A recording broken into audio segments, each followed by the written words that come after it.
Should I do like a really sweet, gentle intro so they think it's not actually me? Hi, YouTube. Today we're gonna watch Mom Reports Attempted Kidnapping, Instantly Regrets It from EWU Bodycam.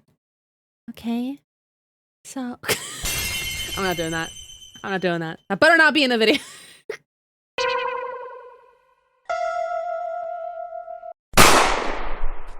Let's check this out.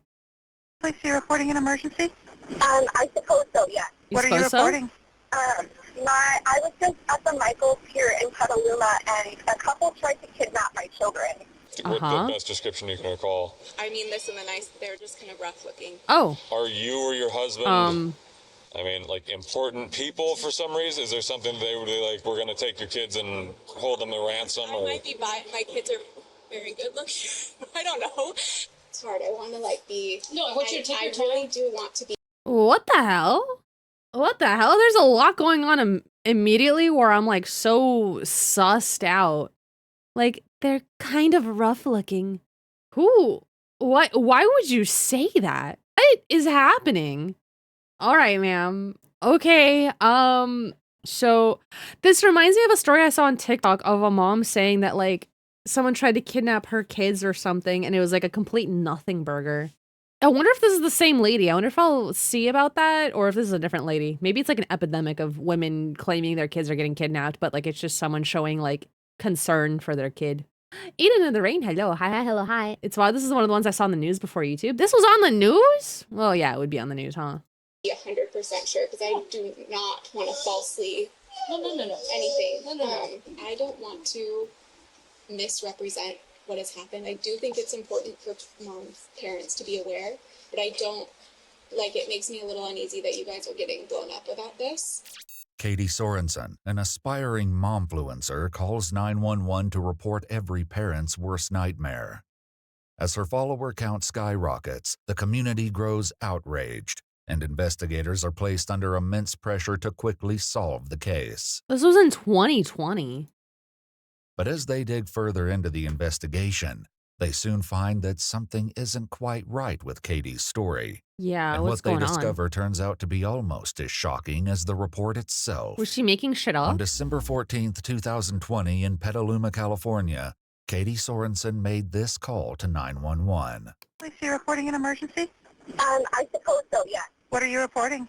I was just at the Michaels here in Petaluma, and a couple tried to kidnap my children. Tell me exactly what happened. We pulled into Michaels, we're getting out of the car, and a couple was parked in front of us. They followed us into the store, followed us throughout the store, followed us through checkout. We're on the phone right behind us. I heard them making comments about my children's hair color and eyes, and I thought it was just to be polite. I walk out to my car. There's a large white van. There were two people who did this? I saw this woman's video on TikTok. It's the same woman. Oh my God, it is her. Oh my God, it is her. She's famous. She wanted to be a momfluencer so bad. Well, here it is. She's got her fame. Monkey's paw curls. Yes, it was a couple, but then there was a third person that was in the white van. And let me get your name and phone number. Okay, my name is Katie Sorensen. Okay, I've got an officer. He's going to go check the parking lot of Michael, see if we can locate that van. After receiving this unnerving 911 call, Officer McGovern and his trainee meet Katie outside of the police station to get her story. I also want to point out she seems really, really calm, right, during this phone call, right? Everyone's different in these kinds of situations, but I have called my friends before when I think I'm getting followed on the highway, and I'm like, hey, I just want you to stay on the line with me because I think someone's following me. Like, I have a completely different cadence when I'm nervous, right? And like, I'm always like, if they follow me for more than 4 turns, I'm gonna start going in a completely different direction than my home, obviously, and then like drive around for like God knows how long instead of going home. And they're never actually following me. It's just a complete coincidence because it's dark and I'm scared. But if I thought someone was following me throughout a grocery store, and then when I leave the grocery store and they're in checkout with me, and they're going to a white van, and I have 2 kids, and they commented about my kids, I don't think I would sound that calm on the phone if I was reporting it. That's just how I am. That's just driving to a police station rather than in random directions. But yeah, it's hard. I don't know where the nearest police station is, depending on where I am, right? I would probably... There'd be 2 missing persons. Yeah. I would have to, like, reroute my car. I often use GPS. I'm not very good at directions. I would start driving in a different direction, and then I would be like, hey, car, direct me to nearest police station. Thank you. Starting with how the couple had supposedly followed her and her 2 young children into the store from the parking lot. They were kind of suspicious. They were watching me. I took a while to get out of the car because I had a stroller. They followed me throughout the entire store, every aisle I went down, got in line right behind me. We're talking on the phone, and they were I wasn't listening to everything they said, but they did say blonde hair, blue-eyed, boy, girl. They were talking about my kids, I think.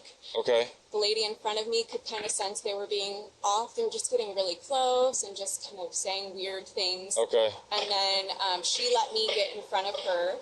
I checked out. They should have taken a while because they were another person behind me. Yeah. Although Katie might not realize it, what she tells the officer next will later come back to haunt her, as her story hinges on this one unsettling detail. They must have put their stuff down. They just followed me right out to the car. I called my husband, and we have a code word, so I said it, and he's just stayed on the phone with me until I got the kids out. They were walking in circles around my car first, and then as I was buckling my daughter in, they came up to the stroller, did one circle around the stroller, saw that I was watching them, and I don't know why I got too scared to say something to them, so I saw an old man behind them, and he was looking, and we just made eye contact. I said, excuse me, could you help me lift this? And he was an older man, so he must have had a caretaker or something. Yeah. They both came over and helped me and stayed with me until I left. As if this isn't terrifying enough, Mm-hmm. what Katie describes next is like something out of a horror film. And then, so where did the people go? So they got into their car. This was another big part. When I walked up, I knew what was happening because there was... Oh, this is another big part. She doesn't sound as scared as, like, I don't know. I feel like she must have balls of fucking steel. Do you know what I mean? She sounds so confident and so, like, her nerves are so fucking steeled. I would be fucking freaking out. Me when I forget a plot point while doing my webtoon pitch. Oh yeah, this is another big part. Tony, hello, hi, hello, hi. There's a white van parked right next to my car with the slider door right close, so they could have just put them in that white van. Okay. That's my assumption. So the only thing you heard them say is possibly a description of your 2 kids, or you and your... Don't, like, kidnappers not actually use the white van? Isn't that just, like... You just, like, say... there have been jokes about it, but, like, no one really uses the white van, right? 2 kids? Yeah, that's the only thing that was weird, but then they were circling my stroller and the car. Van that was parked wasn't their vehicle, they were in a different one. Okay.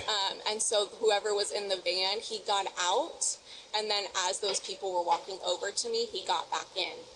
And I made eye contact with him. And he was the guy with the rimmed glasses that you described? So outside of proximity, did they communicate with each other? Or are you just assuming they were? I'm just assuming. White van in the background. Why would they use the white van, bro? It's like going to rob someone dressed in a striped shirt with the big cartoony bag. Yeah, and they got the black bandana over their head.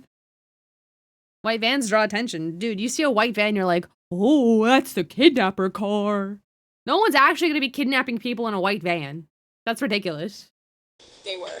When asked for a description of the couple's car, Katie tells the officer that she couldn't make out much due to the glare of the sun. Oh. However, she was able to see that it was a 4-door compact vehicle that was dark in color. Katie was, however, able to get a good look at the couple. If you were presented photos of any of these people, would you be able to recognize them? Yes. Just because I was looking at them, because I was trying to disregard There don't appear to be any studies confirming white vans have ever been more common in crimes. So it was just a random rumor we all made up. We all just made that up. Regard my feelings and try to make conversation. Maybe I was just being crazy, so I kept looking right at them to see if they would talk to me, and they wouldn't make eye contact. What were the descriptions of the two females? Were the two ladies? No, it was a male and a female. Were the two people following you? The male and the female were two people following. Okay, yeah, so what the best description you can recall? The male he had darker skin tone, maybe Hispanic. He was wearing a black hoodie that said Black Lives Matters and had like graffiti all around it. The mask he was wearing was one of those it's just a pullover, like a ski. Okay. Yeah, I don't know if that's helpful. Like a, what do they call it, gator? Gator. He had a shaved head. Describe the female again. She was Caucasian, had reddish hair, but it was more of like box dyed. It wasn't natural red. She had on a blue mask that had some sports team. I didn't see the logo. I don't recall what she was wearing. Okay.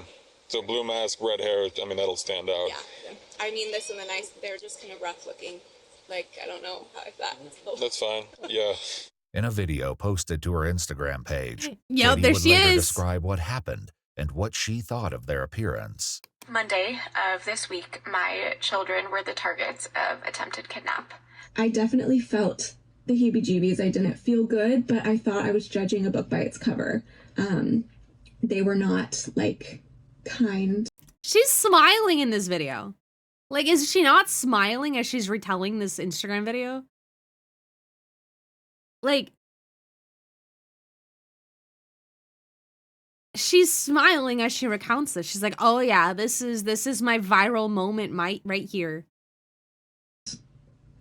Like, anyone who is an influencer who uses their kids for content, right? I feel like at their very core is not a good parent to their kids. Right? Like, oh yes, I'm a mom and I represent moms, and let me tell you what you should do. And like, there's like no like real guide to parenting, so people can like really gravitate towards these types of people and being like, oh wow, like your life looks so good on social media, and I want to be like her because she's got a clean kitchen, her kids are so well behaved. Meanwhile, when the camera's off, she could be fucking hitting her kids. Don't you guys remember the 9 passengers story with that one psychotic evil lady who like was like duct taping her kids like hands together and like hitting them, and like one kid didn't have like a mattress and slept on a beanbag chair for 9 months. Yeah, I did hear about the crazy bitch who said my son is the most toxic man I've dated. Yeah, Ruby Frankie, that woman was actually like terrible. I just don't think like family influencers should be allowed to exist. I feel like at some point it just becomes like more money motivated than it is like here's a day in our life, we're just making vlogs, this is for like our own personal history. At some point, your edited content becomes like a curated version of your family that does not exist. That sounds bad, but they weren't clean-cut individuals. With a description of the couple now established, Officer McGovern searches for a possible motive. And they were on the phone with somebody giving the descriptions. I don't know if they were on the phone. I didn't turn around to see if they were talking. You just to someone overheard else. them. I just heard, and it was very weird context. Like, it didn't... And then I guess are you or your husband, I mean, like important people for some reason? Is there something they would be like, we're going to take your kids and hold them to ransom? I might be my kids are very good looking. I don't know. Yeah. But I don't know. My son has special needs, so he's nonverbal. Okay. But I mean, as far as someone like seeking out us, no. Yeah. Has anything like this happened in the past? No. Okay. Oh, that's bizarre. It is. And these people, well, you said they look rough looking, and your children are. this didn't seem like a recruiter or something for like a modeling agency. They weren't like Oh my God. two very attractive kids and did anything. They would have said something to you most likely. They were just trying to take Just try. Okay. As Katie I think they were continues just to trying to reveal take him, more yeah. and more disturbing elements of her story, Officer McGovern tries to piece together some other key details. Obviously, the suspicious behavior is super weird. The fact that they circled your car, circled the stroller, is bizarre. I mean, I don't necessarily know if it meets the criteria of like attempted kidnapping. But I don't care to cross charge. I just want to make it people aware so Yeah. that it doesn't happen to someone else is all. Yeah, clearly. And that's why we have like 3 people circling the shopping centers over there. It's like, what the heck's going on? I just don't want it to happen to someone else. I just want to make people aware. If you don't want it to happen to someone else, you would do something. You would press charges. Do you know what I mean? If something happened, you felt in danger, you wanted to make sure no one else had something happen to them, you would press charges. She doesn't even care. Truly a queen among us. A martyr among us. She's fucking lying. She definitely made the story up. And then, again, associating the 2 different vehicles, that's just based on a hunch that you think they were associated? Yes. Yeah. Okay. All right, not a problem. But the gentleman in the van, aside from making eye contact with them, didn't appear to interact with anybody. I was on the phone with my husband, like just freaking out. Yeah. So I didn't really pay attention to that. I was just trying to get us safe in the car. What? They have. Yeah. What, I mean, and again, you guys obviously have your standard operating procedure. I've never heard of families having a safe word like that. What made you set that up? We listen to true crime podcasts. Okay. Which is silly, but we just always decided that if it was more of if you were in trouble, like yourself. So he didn't even know what I was talking about. Like, Yeah. He was like, wait, what's going on? Aren't you at Michael's? Yeah. And then I was like, I think someone's following us. Got it. And so. Okay. As the interview comes to a close, Officer McGovern informs Katie of the next steps before they part ways. We'll keep looking for him, and again, we'll put a BOL out, most likely, for the... That should be easy to find. Well, with Mast, it's also, this is 2020. December 2020, I feel like... Even so, that's still a very uncommon combination. If you're a cop and someone tells you they listen to true crime, especially the way she did, oh yeah, my husband and I, we listen to true crime, so the cop should be allowed to explode on the spot, actually. I think, yeah, mask is normal during COVID.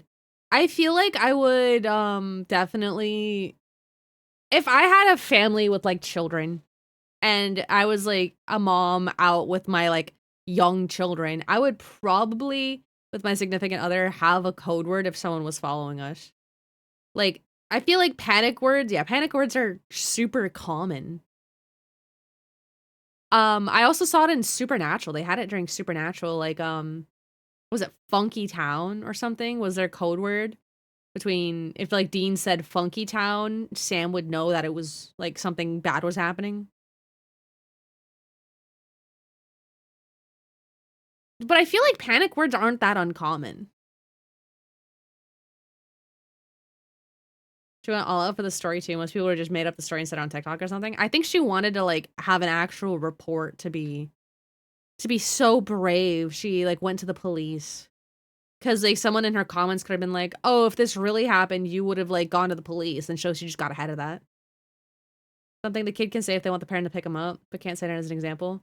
Yeah, I've also seen that where like parents will have like a code word where their kids is like, hey, if you're somewhere and you want me to pick you up immediately, just call and say this word and I'll pick you up, no questions asked. Something like that. I feel like families have that. It's pretty common. My family didn't have that because we just spoke Russian to each other. And generally around us, very few people understood it. So I could just like, it was kind of always understood that if I wanted to keep something like a secret, I would just like talk to them in Russian. I feel like. I mean, it's a dark-colored compact with a possible male Hispanic, and then the description of a white female adult with red hair and a blue mask.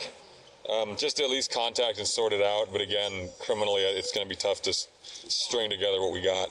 So, okay, well, sorry that happened to you today. That's a very rare occurrence, especially since, I mean, you said there were a lot of people at Michael's. It's weird that they would have been that, forthcoming, so. It was very weird. And like I said, we listen to crime podcasts, so I try to, not go there, but it was that. Yeah. So, all right, I'll let you guys get out of here. All right, well, have a better day. We'll look for these people, okay? Okay, thank you so much. Not a problem. Okay. Yeah. On December 3rd, Can't they pull out the CCTV of Michael's as well too to check the story? I wonder if they checked the CCTV at Michael's. My family didn't have panic words or anything like that.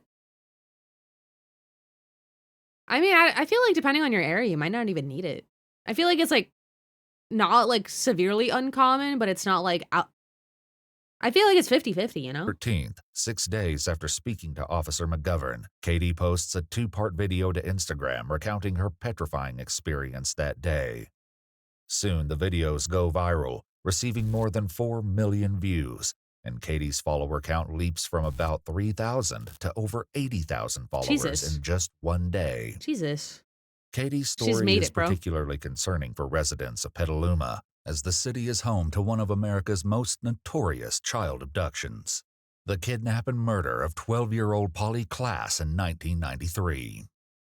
Pretty soon, worried parents began calling the Petaluma Police Department, and the following day, on December 14th, Officer McGovern, along with Detective Yeager, head to Katie's house to confront her with some surprising new developments. So it sounds like the initial statement that you gave Officer McGovern was a lot different than what... Put your kid inside.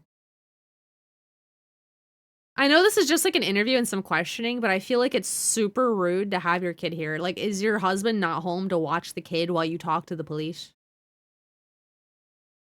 Or are you using your kid to gain sympathy with the officer here? What you had posted on Instagram, and that's why we're here. Okay?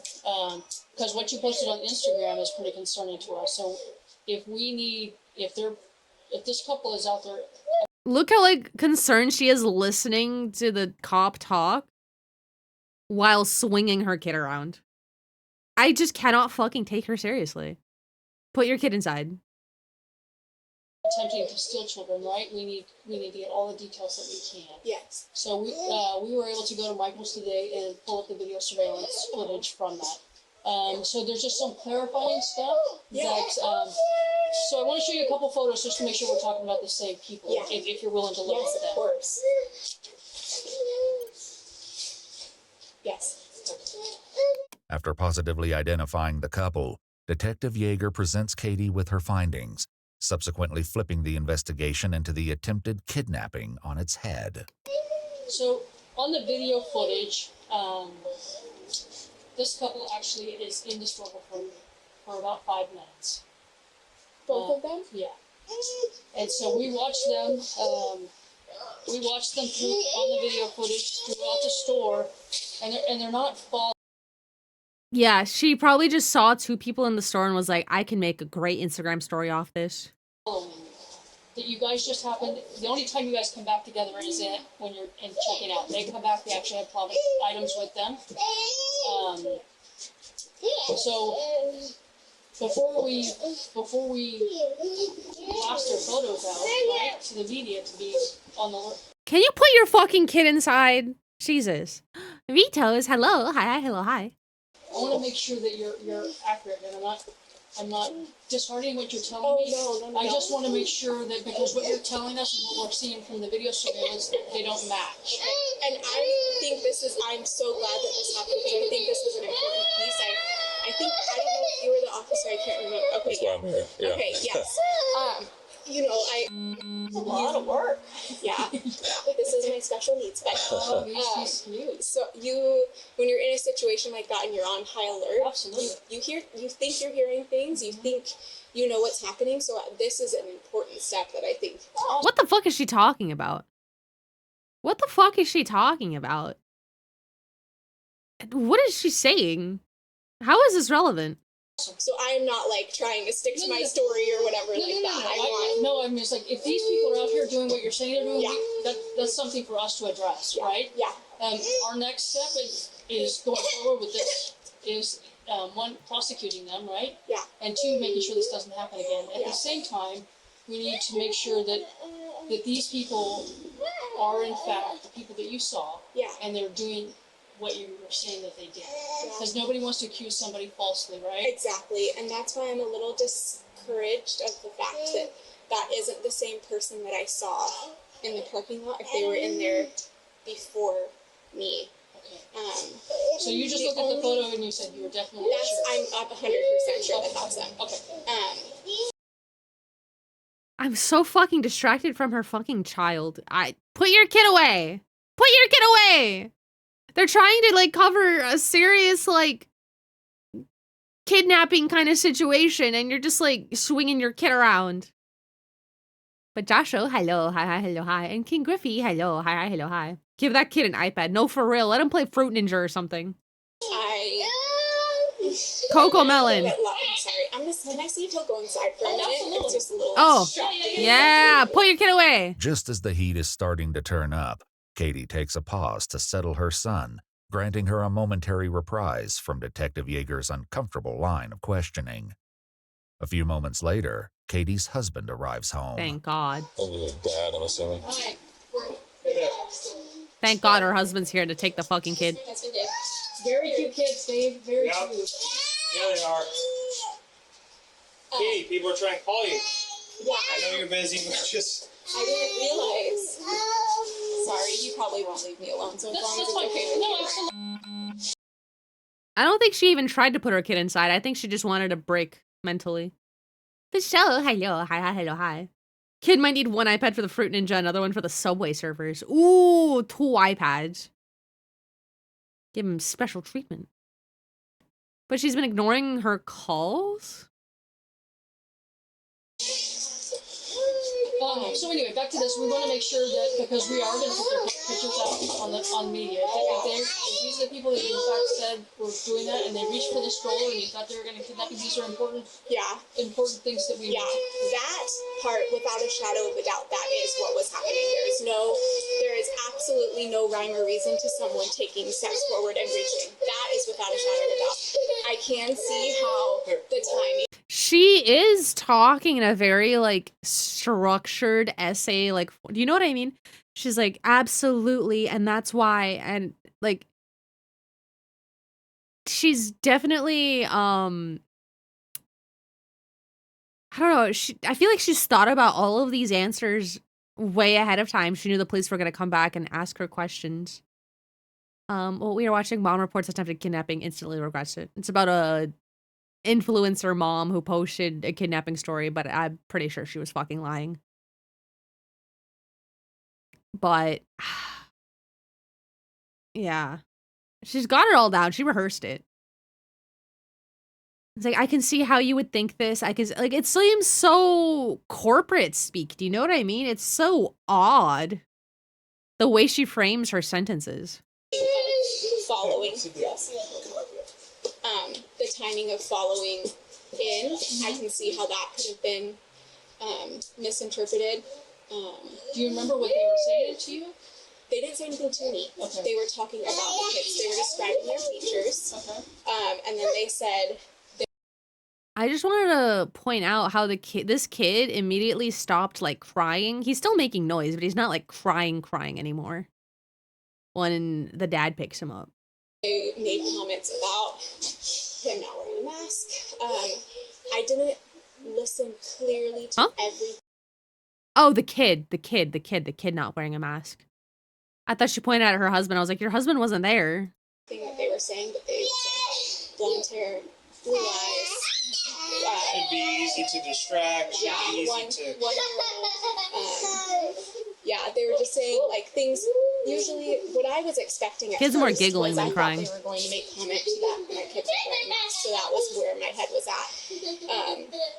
And so I wasn't really listening in detail. I just heard my kid the first time that I heard them talking.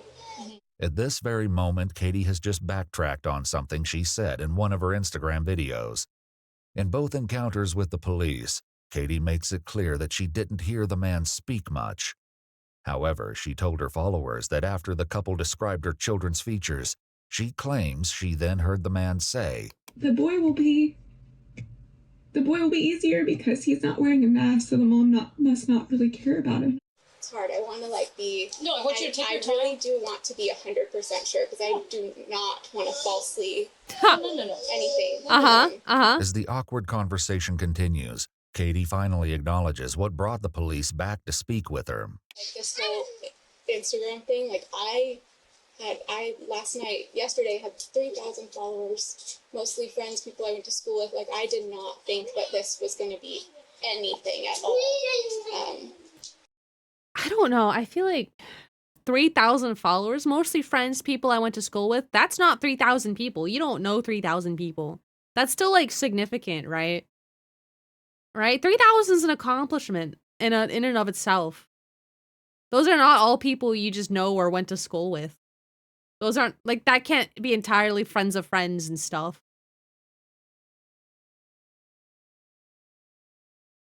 Yeah, it's already a niche internet micro celeb. Don't diminish 3,000 people.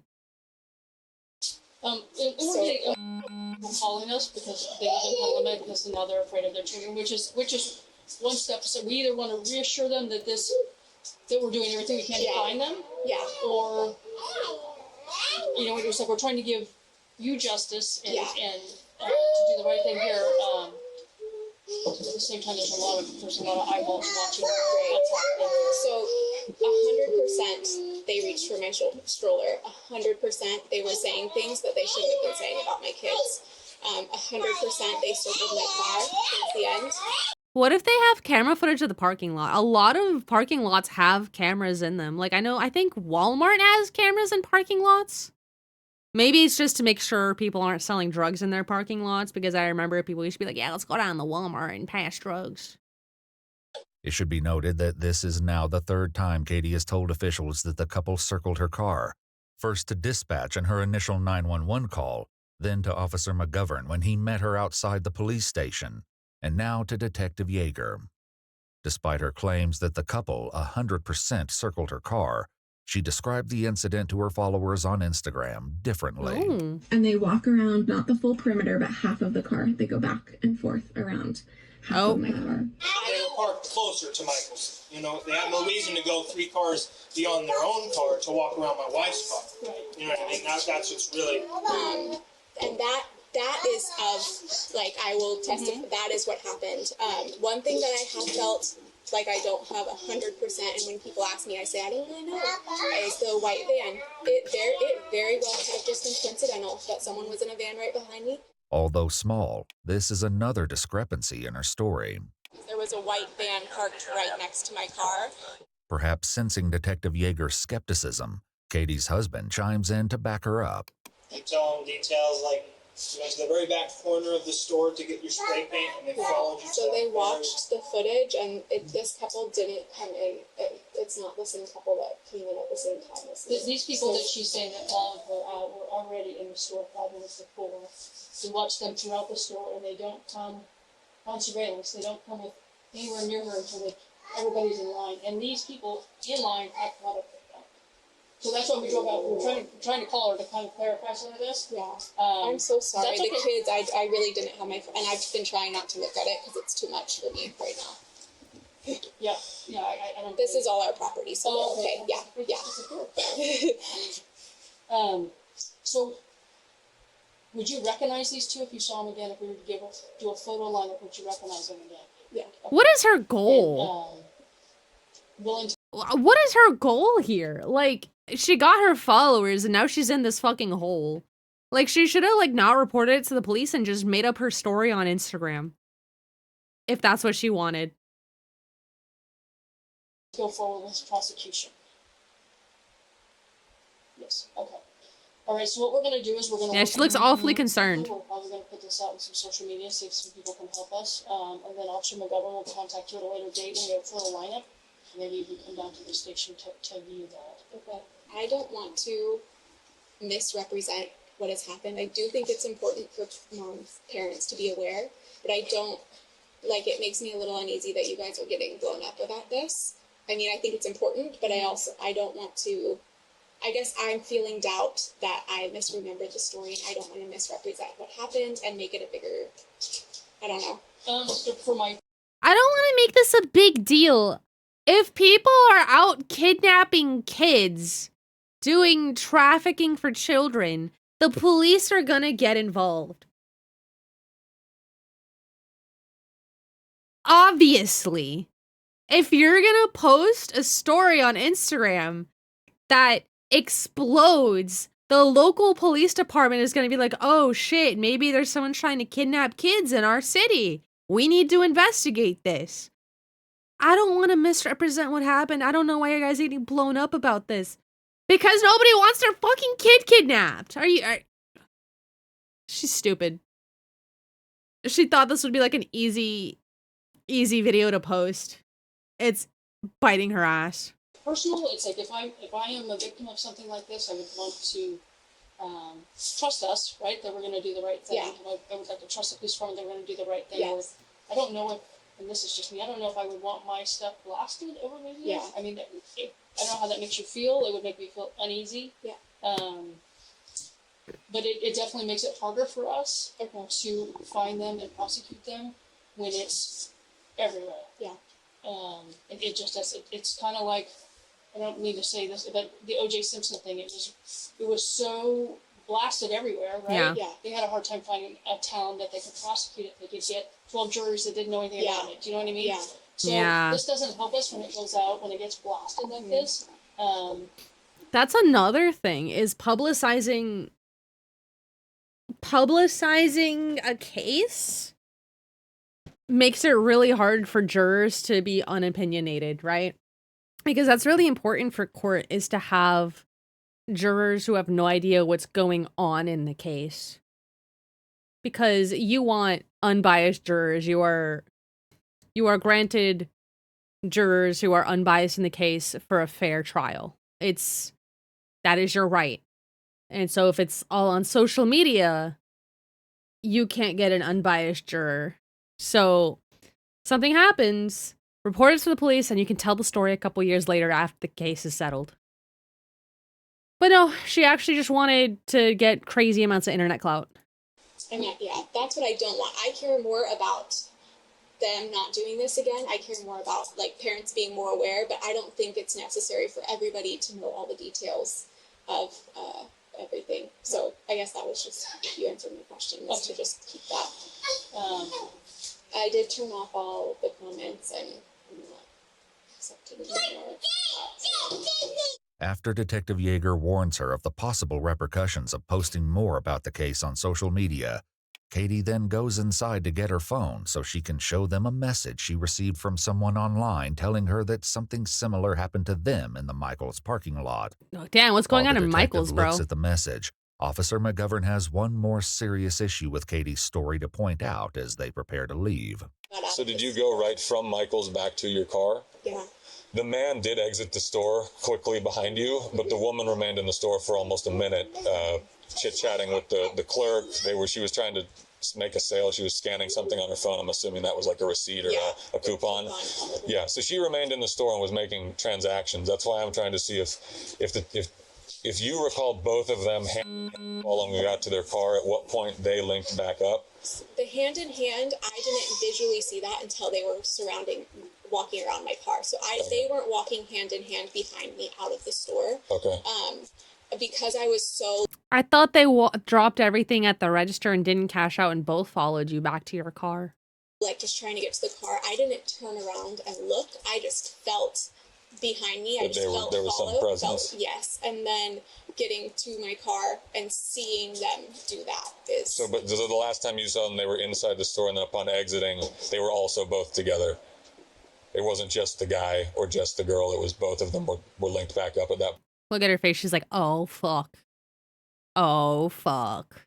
Oh, fuck. Oh, fuck. Point? Yeah, at the point that I, without a shadow of doubt, saw them, yes, they were Okay. both together. And there is no excuse. I would love to hear if there is a one for taking a few steps forward towards the stroller, a few steps back, a few steps forward. And I saw he had something in his hand, because that was my first red flag, is why are they holding hands? Like what is... He was carrying a phone the whole time he was in the store. Okay. So that's probably, I don't know why he would have changed his behavior in the parking lot. Okay. But that's what he was. And then when she left the store, she was carrying a bag of belongings. After this uncomfortable exchange has concluded, Detective Yeager gives Katie her card and leaves with Officer McGovern. In an effort to corroborate Katie's story, the Petaluma Police Department issued a press release which included a photograph of the couple, asking for anyone with information to come forward.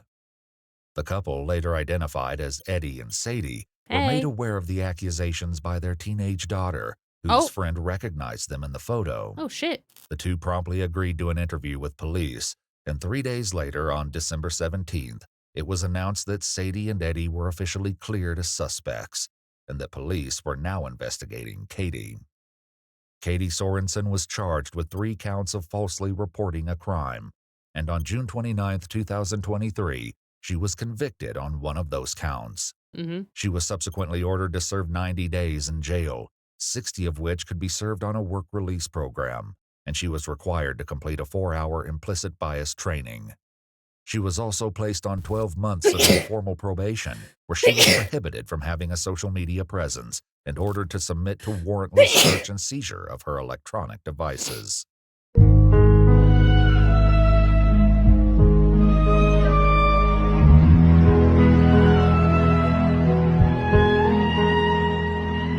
Sorry, it's just I'm allergic to bullshit.